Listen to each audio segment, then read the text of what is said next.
Dios les bendiga, bienvenidos aquí a nuestra casa en esta preciosa noche del Señor. Aquí el pastor Ricardo González con ustedes. Hoy estoy solito, Marena no puede estar con nosotros, no nos puede acompañar, pero estamos aquí para ofrecer esta preciosa clase de la carta de Judas. Y, ¿verdad? Le damos la bienvenida a todos los que se vayan conectando y le pedimos que según se vaya conectando, nos deje saber su nombre en los comentarios. Si envía un saludo, pues pónganos a nombre de quién va ese saludo para nosotros poder reconocerlo a través de los comentarios, ¿ok? Y vamos a comenzar con una oración rapidito para comenzar esta parte. Señor y Padre Celestial, gracias, Señor, gracias por esta oportunidad que nos das. Gracias, Padre amado, por este tiempo que nos permites compartir tu palabra preciosa, Señor. Que sea tu palabra la que reine sobre nosotros, Señor, y que sea la que haga en nosotros, Señor, según y conforme a tu voluntad. Recibimos la palabra en el nombre de Cristo Jesús. Amén, amén. Bueno, ¿y cuántos de ustedes han leído la carta de Judas? ¿Cuántos se han dado el tiempo de leer la carta de Judas? La carta de Judas es una carta del Nuevo Testamento, está justamente antes de Apocalipsis, y yo creo que es una carta un poquito ignorada. Es rara la vez que alguien escuchamos que está predicando de Judas, pero es una carta muy interesante, muy pertinente para la iglesia de aquel tiempo y muy pertinente para nuestra iglesia en el día de hoy. Así que vamos a ver brevemente, vamos a hacer un breve estudio. La carta es un capítulo, ¿verdad? Realmente a veces decimos es el primer capítulo de Judas, verso 3, primer capítulo de Judas, verso 2, pero no es un capítulo, o sea, no tiene un capítulo, dos capítulos, tres capítulos, sino que lo correcto sería decir en Judas, verso 3, o en Judas, verso 4, porque no tiene primer capítulo y segundo capítulo. ¿Okay? De esa forma podríamos identificar en qué verso estamos solamente sin poner números de capítulo. ¿Okay? ¿Por qué Judas? Porque Judas era uno de los hermanos de Jesús y se cree que él fue el autor de esta carta. La semana pasada trabajamos con Santiago, estuvimos predicando de Santiago, otro hermano de Jesús, y en esta ocasión estuvimos viendo la carta de Judas, también hermano de Jesús, hijo de María y de José. Se cree que al igual que Santiago, ¿verdad? No creyeron en Jesús, por lo menos en sus tiempos de ministerio, no creían, no entendían, no comprendían. Judas no comprendía el ministerio de Jesús, de su hermano. No es hasta la resurrección que entonces, ¿verdad? Él entiende qué es lo que está pasando, él cree, recibe esa gracia de creer en esa fuerza, ¿verdad? Que cuando ve todo lo que Jesús ha hecho, cuando ve que Jesús resucita en el poder de Dios, entonces es que Judas puede creer. Entonces, pues no se conoce mucho sobre su liderazgo en la iglesia, pero se entiende que era uno de los líderes también de la iglesia. La carta de Judas se entiende que fue escrita para el año 60 después de Cristo. Por aquí saludamos a Alanis, Alanis, y saludamos a Lorena, dice mi nombre es Lorena González. Te voy a poner por aquí para que te vean, mira, por ahí está Alanis saludando, y por aquí está Lorena González saludando. Hay alguien que dijo yo no sé quién es yo, no veo a yo. Alguien me dijo yo, pero no sé quién es yo. Y por ahí está la licenciada Ortiz también con nosotros, que se integra ahora a el equipo. Por aquí ponen Judas, te hemos ignorado. Y muchas bendiciones. Amén. Recibimos esas bendiciones. ¿Y de qué trata la carta de Judas? Pues mire, yo creo que La carta de Judas se trata de mucho de lo que se trata la iglesia hoy en día. La carta de Judas se trata, primero quiero hablarle de la palabra clave para que podamos entender de qué trata la carta. La palabra clave es contender. ¿Ok? Contender. Contender no de ser contencioso, de estar siempre en contra de y peleando ¿verdad? Y siendo de controversia, sino contender como lo presenta como un atleta que está luchando y lo presenta luchando ardientemente. Cuando dice ardientemente es como en la agonía, como un atleta que se está preparando, que está luchando por ganar el premio, ¿ok? Entonces, por eso es contender, porque está luchando por un premio, está luchando por algo que vale, de gran valor, por algo que es precioso, y está preparándose, entrenándose y luchando y defendiendo eso que es de gran valor, ¿ok? Y por eso es contender. Entonces, pues, ¿de qué se trata la carta de Judas? Pues, de que Judas le está diciendo a los cristianos de su tiempo, tienen que contender ardientemente, tienen que luchar. En la versión Reina Valera contemporánea dice, tienen que luchar ardientemente por la fe que hemos recibido, ¿ok? Podemos leer el verso 3, un momentito, que dice así. Amados hermanos, yo he tenido un gran deseo de escribirles acerca de la salvación que tenemos en común, pero ahora me encuentro en la necesidad de escribirles para rogarles que luchen ardientemente por la fe que una vez fue dada a los santos. Precioso. Por ahí está Erika, que no sé si la saludaste, y Vanessa. Oh, Erika, Dios te bendiga, Vanessa. Amén, amén. Qué bueno que están por ahí. La que digo yo ahorita fue Alanis. Alanis, ok. Qué bueno que están por ahí. Gracias. Y esperamos, ¿verdad? Que sea de bendición esta clase para ustedes también. Entonces, Judas le está hablando a los cristianos de aquel tiempo sobre unos falsos maestros que están llegando a infiltrarse en la iglesia. Y él les dice, ustedes tienen que identificar a estas personas, tienen que saber quiénes son estas personas, tienen que saber cuál es el comportamiento de estas personas, porque se han infiltrado, o sea, están de forma encubierta, no sabemos necesariamente quiénes son, vamos a saber quiénes son por la forma en que actúen, ¿ok? Así que entonces, y por lo que traen de enseñanza. Entonces Judas le está diciendo a la iglesia, tienes que ver qué está pasando, tienes que guardar la fe que recibiste de estas personas que están trayendo otros pensamientos y sus vidas van en una dirección muy diferente a la del Evangelio. ¿Cuáles son características particulares de Judas, de esta carta? Una de las características de Judas es que se le escribe directamente a cristianos judíos, pero no se sabe dónde están. Dice que el lugar es indeterminado.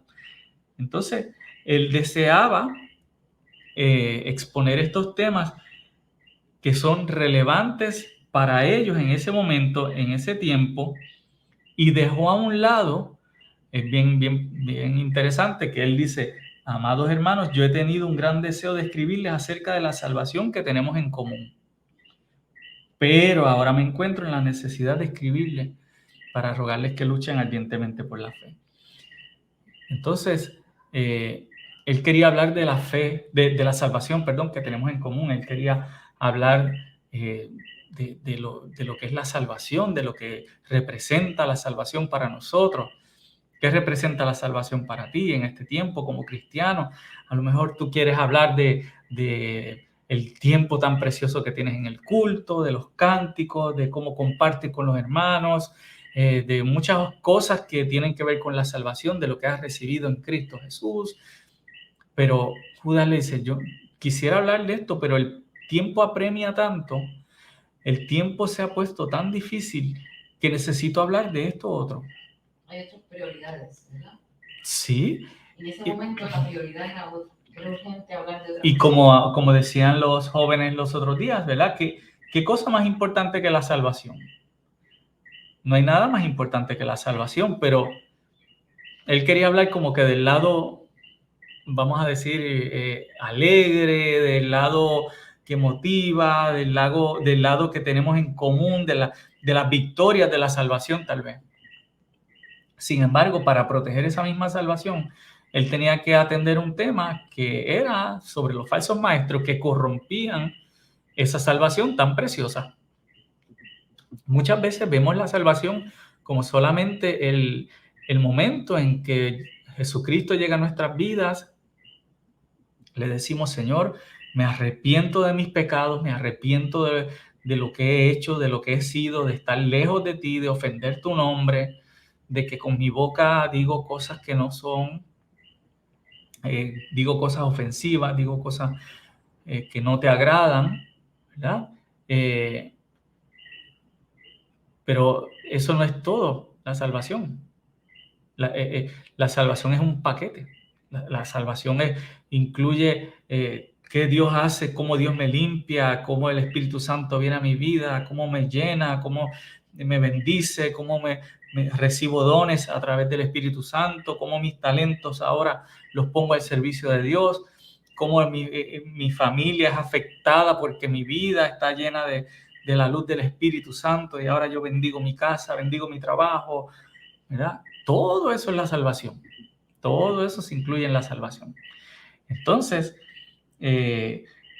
Judas dice, hemos recibido esta fe, que es lo mismo, ¿verdad? Esta fe tan grande, hemos recibido algo tan precioso, ahora queremos protegerlo. ¿Cómo lo vamos a proteger? De estas personas. ¿Okay? Algo también particular es que Judas menciona fuentes, cita fuentes no canónicas como la Asunción de Moisés y el primer libro de Enoc, que no son fuentes canónicas, o sea, no son fuentes que la iglesia considerara que eran inspiradas por el Espíritu. Sí entendían que tenían algún valor de sabiduría, tal vez, algún valor que sí, histórico, o que afirmara algunas verdades espirituales, simplemente que afirmara unas verdades espirituales, algunas verdades de Dios, pero necesariamente en su totalidad no veían que fueran libros que fueran inspirados por el Espíritu, no concordaban en su totalidad con la verdad de la palabra recibida en el Antiguo Testamento y los escritos del Nuevo Testamento que circulaban en las iglesias. Entonces, Judas no está diciendo al citar, no quiere decir que él no dice estos libros son inspirados por Dios. Él los usa como un recurso para afirmar y explicar la verdad que él conoce. ¿Ok? Así que él está tomando de estos libros para afirmar la verdad. No como para decir estos libros son la verdad, sino para afirmar la verdad que él conoce, para él poder explicar la realidad que él está viendo en la iglesia. ¿Okay? Son un recurso solamente que él utiliza como una referencia. Entonces, para que su punto de vista se haga entender en los judíos, porque estos judíos conocían estos libros. ¿Okay? Es hacer referencia a algo que ellos conocen. Eso es como a veces, tal vez en algún momento en una predicación uno podría decir, ¿usted se acuerda? Y utiliza una ilustración como de una película o algo así, o de una serie, o de algún juego que jugamos cuando pequeños, pero no estamos diciendo eso.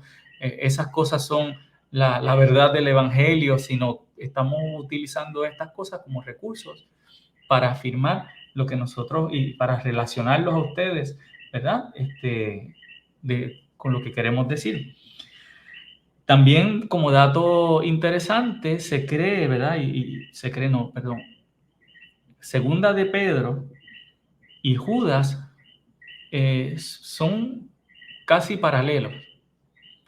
Tienen muchas cosas en común. ¿Qué tienen en común? Que ambos hablan de los cautivos, ¿verdad? De los ángeles que pecaron, cómo fueron cautivos.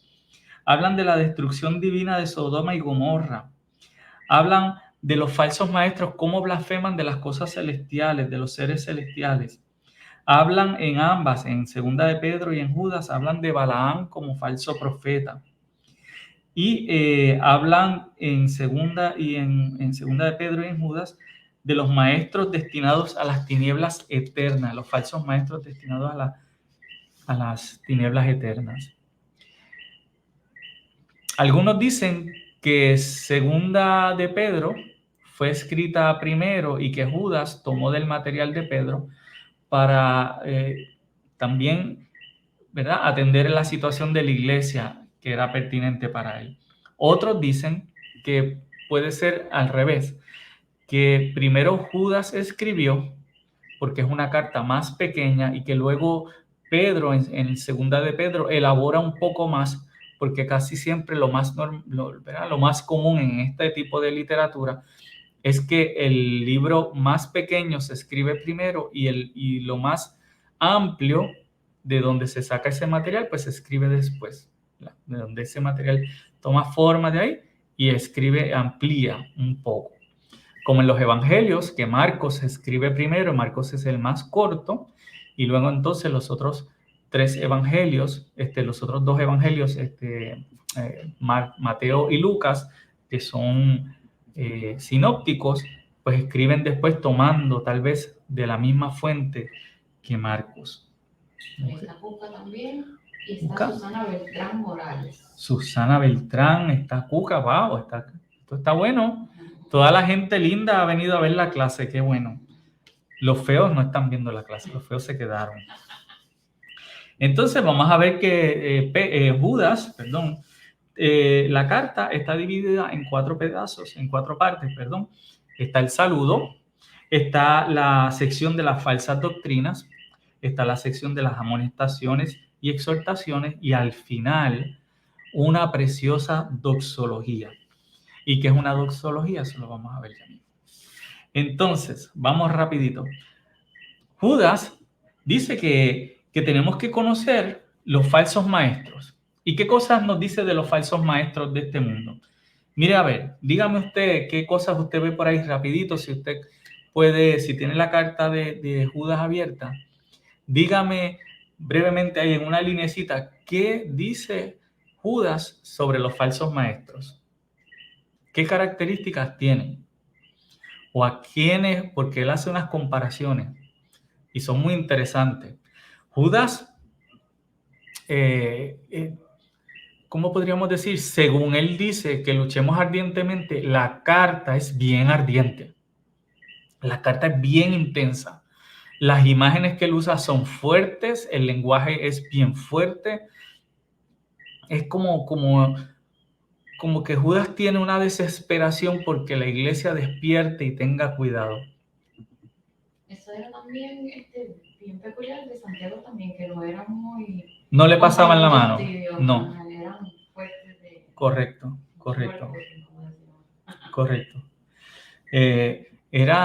¿Cómo es? No tenía mucho vocabulario suavecito, sino que el vocabulario es bien de frente, es fuerte, de mucha confrontación. Y las palabras para describir los falsos maestros son palabras bien fuertes. Entonces, si usted está por ahí, puede escribirme. Mira a ver cómo describe Judas a los falsos maestros, o qué ejemplos usa Judas para describir los falsos maestros. Bien. ¿Qué ejemplos usa Judas para describir los falsos maestros? Para describir los falsos maestros. Y Judas, ¿verdad? Si usted póngase a pensar, Judas es hermano de Jesús. Judas no disfrutó del ministerio de su hermano. Judas estaba tan cerca de Jesús y a la vez estaba tan lejos, como muchos de nosotros hoy.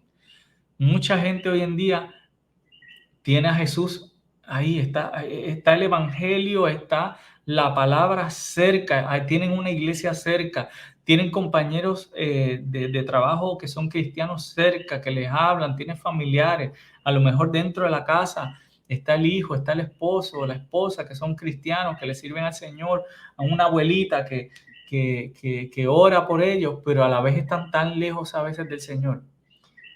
A veces a la vez están tan lejos, tan escépticos del Evangelio. Entonces a Judas le pasaba eso. Y ahora que Judas conoce, que sabe quién es su hermano, que sabe quién es Cristo Jesús y conoce la salvación, tiene un anhelo y una ansia intensa porque no dejemos ir esta fe, porque no la soltemos, porque no caigamos en el error como tal vez en algún momento él cayó. Sí. Lo está diciendo que impíos Uh-huh. y dice que convierten en disolución la gracia de nuestro Dios y niegan a Dios. Ajá. Sí. Convierten en disolución la gracia. Eso es como que la aguan y separan. La diluyen y disolución. Pero está Ruby Murphy, huepa. La convierten en disolución, o sea, la convierten en un agente para separar, para dividir. ¿Ok? Para dividir a las personas en vez de para unir. ¿Ok? Perfecto. Dice que se han infiltrado entre ustedes. Son personas que vienen, tal vez utilizan el mismo vocabulario de la iglesia, parecen cristianos, dicen amén, dicen aleluya, ¿verdad? Y dan la mano y dan el abrazo y parece, y hablan de integrarse y hablan de adoración y tienen unas palabras que parecen, pero no son.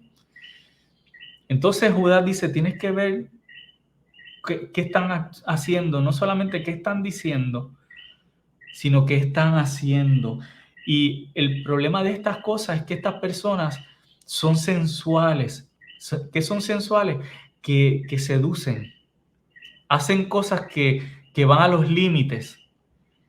Y entonces los más débiles, eso les llama la atención porque tal vez aquel que no está firme y está todavía divagando en su corazón, ve la rebeldía, ¿verdad? Este mundo predica mucho la rebeldía.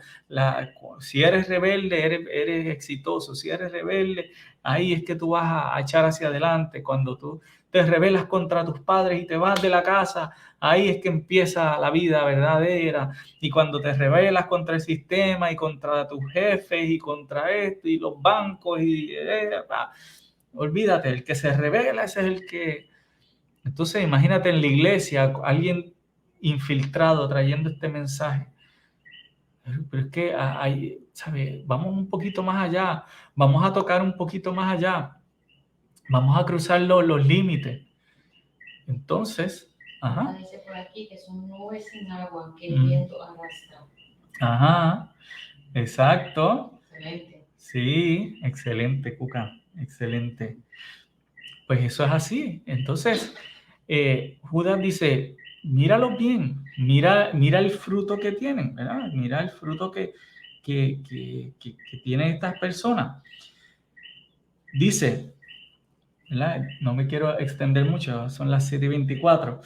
Dice, estos empañan los ágapes que ustedes celebran. Empañan los ágapes, ensucian la fiesta de amor, ensucian el culto. Lo empañan, lo borran la calidad de adoración que estamos teniendo, de reunión. Traen cizaña, traen murmuración, traen también sensualidad a esa reunión, con miradas, con sugestiones, con gestos, con tal vez actividades, ¿verdad? Es algo que empieza a caer y empieza a seducir y empieza a gustar. Entonces dice, estos empañan los ágapes que ustedes celebran, pues sin vergüenza alguna comen pensando solo en sí mismos.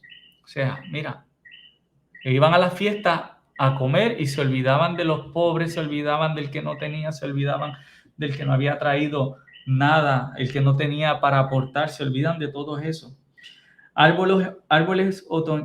Son nubes sin agua que el viento arrastra de un lado a otro. ¿Qué es eso de nubes sin agua? Que parece que va a llover, pero no llueve. Esa nube que se ve ahí, que hay sequía, que estamos necesitados de la lluvia. Parece algo bueno, pero... Parece que va a traer algo bueno y no trae nada. Es mucha pompa, y a la hora de la verdad no hay delivery, no traen nada. ¿Ok?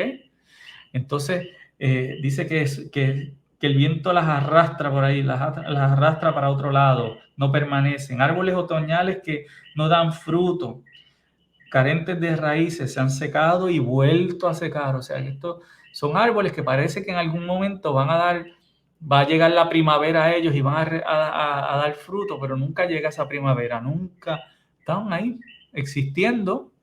¿Se acuerda cuando después de María, como estaban los árboles secos, después del huracán María, los árboles estaban secos por todo Puerto Rico y estaban ahí? Muchos todavía están de pie hoy, pero no vuelven a reverdecer, no dan fruto, ¿verdad? Y vuelve otra vez, es la misma imagen, parece que, pero no llega. El fruto y el verdor nunca llegan. Ahora dice que han seguido el camino de Caín. Tan fuerte, dice, eso tan fuerte. Sí, son indómitas olas de mar cuya espuma es su propia vergüenza, ¿verdad? Estrellas errantes cuyo eterno destino serán las más densas tinieblas. Y como decía Lorena, ¿verdad? Porque han seguido el camino de Caín. ¿Cuál era el camino de Caín? La campita, la vagancia. El celo, ¿verdad? El matar a su propio hermano, o sea, tanto fue el celo, tanto fue el coraje y lo que él tenía, la ira que tenía por dentro, que de hecho dice la palabra en Génesis que Dios le dijo, el pecado te está rondando como una fiera, ten cuidado, está como una fiera salvaje, te está acechando, pero él desechó ese mensaje y cayó en las manos del pecado. El pecado que lo llevó a matar a su hermano. ¿Quién era Balaam, verdad? Que dice que cayó, ¿verdad? Como Balaam. Pues Balaam era uno que vendía sus bendiciones y sus maldiciones por dinero. Sí, yo voy a bendecir a este pueblo, pero dame dinero. Y él creía que él era el dueño de la bendición y de la maldición y se había olvidado que que la bendición venía de Dios. ¿Ok? Así que él utiliza, cayeron, ¿verdad? Por amor al dinero, cayeron en el error de Balaam y murieron en la rebelión de Coré. Y Coré fue aquel que quiso tener el liderazgo de Israel, que él quería sacar a Moisés, él quería influenciar a Moisés haciendo boicots, tratando de torcerle el brazo, haciendo murmuración, pero la tierra se abrió y se lo tragó. Dios hizo juicio. Entonces, si vemos Caín, Balaam y Coré, fueron personas que tuvieron, ¿verdad?, situaciones contra sus semejantes. Utilizaron artimañas y utilizaron la violencia y trataron de utilizar las maldiciones y las bendiciones en contra de gente. Sin embargo, Dios siempre tiene la primera palabra. Amén. Y la última también. Entonces, de una forma muy interesante, también dice Judas, le dice a la iglesia, ¿verdad? Él describe a estas personas, estos falsos maestros, pero entonces ahora les dice, pero ustedes, y como siempre hablamos, nos gustan mucho esos peros que aparecen en la Escritura. Le dice, pero ustedes, amados hermanos, estamos en el verso 17, recuerden lo que antes les comunicaron los apóstoles de nuestro Señor Jesucristo. O sea, traigan a memoria aquello que conocías. La iglesia va hacia el futuro, pero tiene un fundamento que no puede ser removido, porque hoy en día las personas dicen, pero estamos en el siglo XXI, ¿y qué importa? El pecado sigue siendo igual. ¿Okay? El pecado no se modifica, no se suaviza, el pecado no es menos letal, el amor de Dios no es menos intenso, pero el pecado tampoco es menos nefasto. ¿Ok? Así que él le dice, tú tienes que recordar lo que les comunicaron los apóstoles de nuestro Señor Jesucristo. Ellos te advirtieron que en los últimos días habría gente blasfema, que viviría de acuerdo a sus bajos deseos. ¿Ok? Entonces vuelve y les dice, pero ustedes, amados hermanos, sigan edificándose sobre la base de su santísima fe. Sigan construyéndose el uno al otro, ustedes y el uno al otro, construyéndose sobre la base de esta santísima fe. Esto que hemos recibido de los apóstoles es una base que está sobre Jesucristo, sobre la roca. Entonces, sobre esa base nosotros seguimos construyendo, sobre esta fe que es tan grande, que tenemos tanta y tanta bendición, que en esta fe están incluidos todos los cristianos de todas las épocas, de todo el mundo, de todas las generaciones, que han creído, misioneros, gente que se ha sacrificado, mártires, padres, madres, hijos, todo. Ahí entonces estamos edificados, somos edificados por la palabra, ¿verdad? Y dice, oren en el Espíritu Santo, que oremos de acuerdo a lo que Dios quiere para nuestra vida. No es que cuando dice oren en el Espíritu Santo, es que oremos pidiéndole al Espíritu Santo que dirija nuestra oración, que no oremos para satisfacer nuestros deseos carnales, sino que oremos para hacer la voluntad de Dios. ¿Ok? Entonces, manténganse en el amor de Dios mientras espera la misericordia de nuestro Señor Jesucristo para la vida eterna.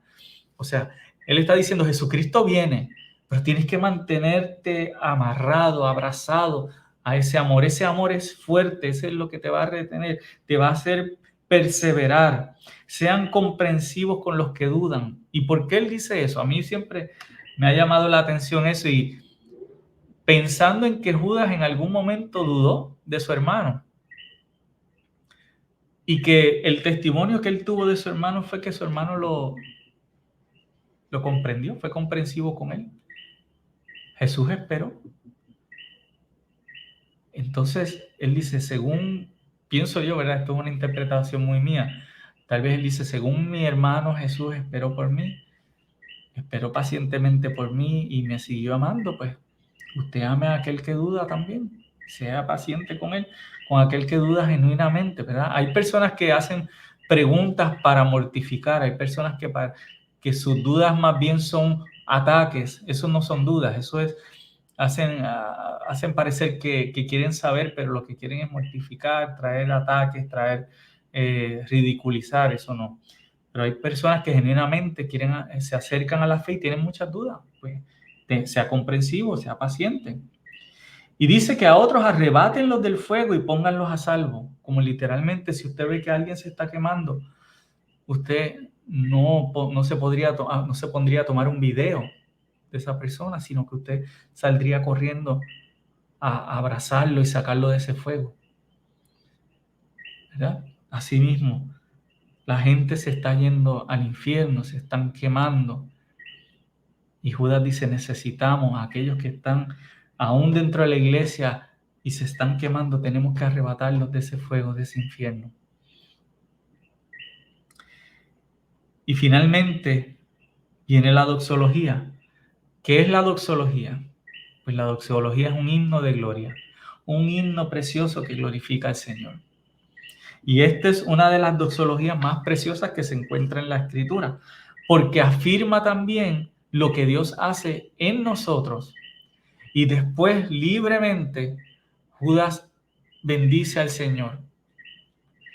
Y es algo precioso. Y dice, aquel que es poderoso para cuidar de que no caigan.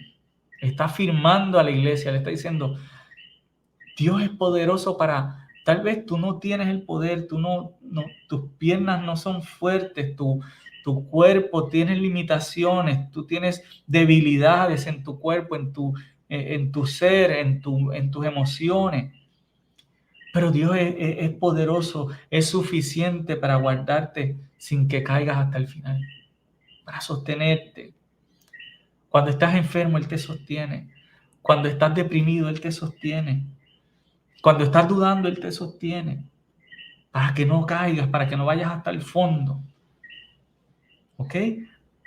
Y dice, aquel que es poderoso para cuidar de que no caigan y presentarlos intachables delante de su gloria con gran alegría. O sea, y Él es capaz de presentarte ante sí mismo limpio, sin pecado, intachable.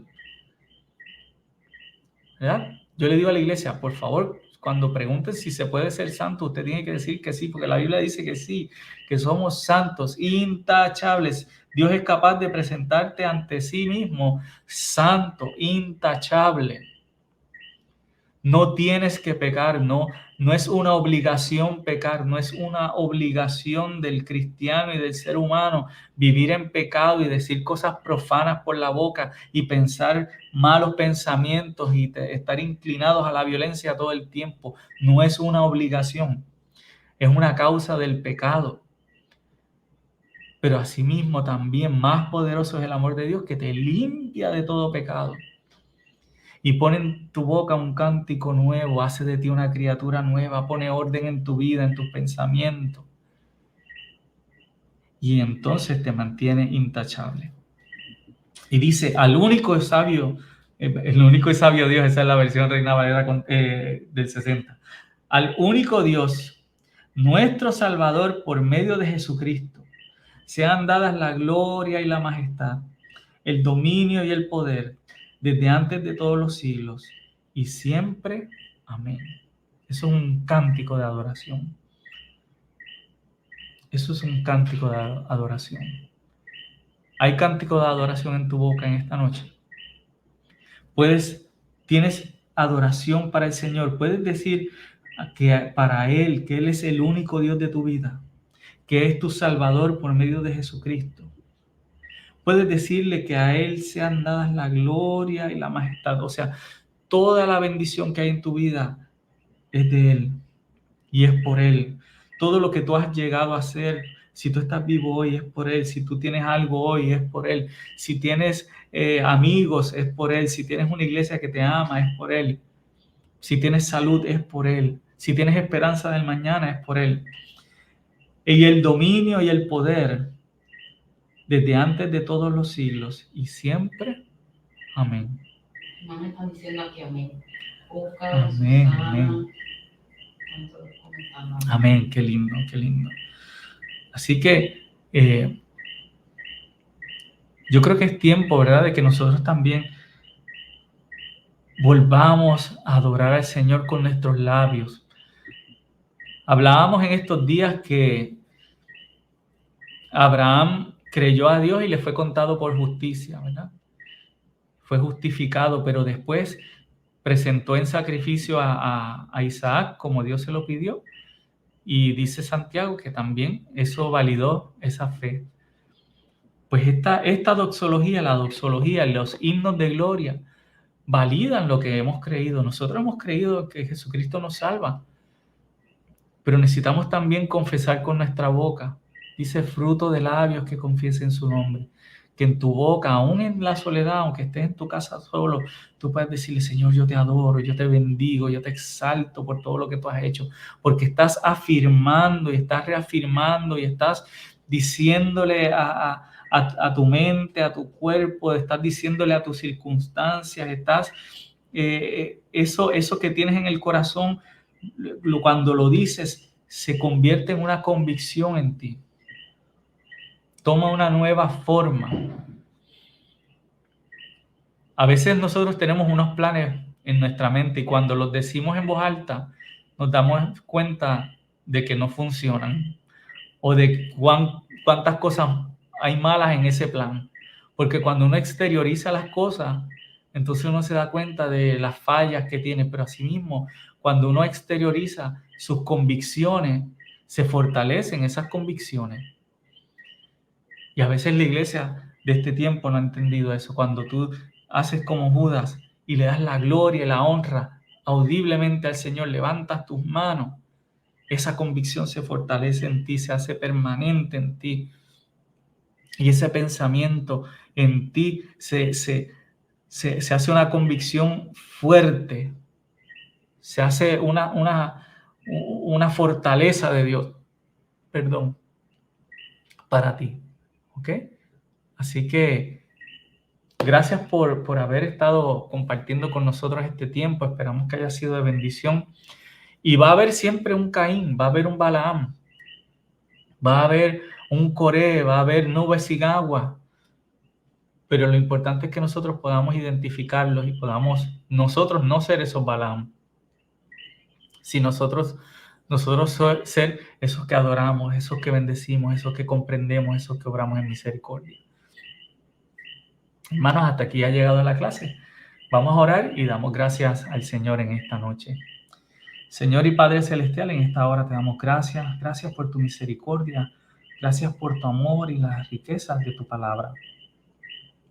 Si hay alguien triste en esta noche, bendícelo, anímalo, ministrale, Señor, y que sepa que no estás solo, sino que tú estás allí también.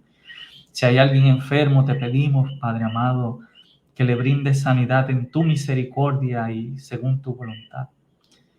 Y te pedimos, Padre amado, que aquellos que quieran más de ti, Señor, que quieran sabiduría, Señor, como dice tu palabra, que la pidan y tú la darás abundantemente, y que así sea. Bendice a nuestra iglesia y bendice a aquellos que estuvieron conectados, Señor. Te lo pedimos y te damos gracias en el nombre de Cristo Jesús. Amén. Amén. Dios les continúe bendiciendo y hasta aquí esta programación. Dios les bendiga.